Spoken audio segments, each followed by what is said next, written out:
Trump administration's Treasury Secretary, Steven Mnuchin, was summoned by the House to come up to Capitol Hill and explain why exactly the Trump administration announced right before Christmas, and he signed off on the decision to relax sanctions on businesses associated with this Russian oligarch, who is known to be close to Vladimir Putin and the Kremlin.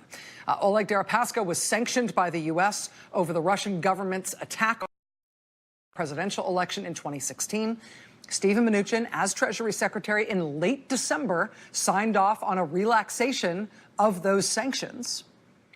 Under a beefed-up U.S. sanctions law that was passed almost unanimously by the House and the Senate in 2017. It was passed with veto-proof majorities, despite President Trump objecting to it. Under that new U.S. sanctions law, Congress has 30 days to review an announcement like this, to review any announcement from the administration that they're relaxing sanctions. In that 30-day period, Congress can investigate that decision, and they can overturn it if they think it is improper.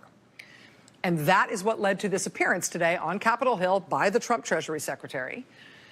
And as you could quickly tell from the reaction from members of Congress coming out of that classified briefing, Secretary Mnuchin's explanation about why he wants to drop those sanctions on that Russian oligarch, it did not go well.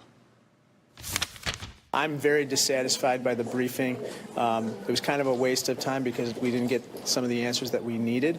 And so hopefully there will be an extension of time before this actually goes into effect. I'm very disturbed by what I learned. I asked the question why the Treasury is taking an action that increases the net worth of an individual that we sought to punish and sanction, and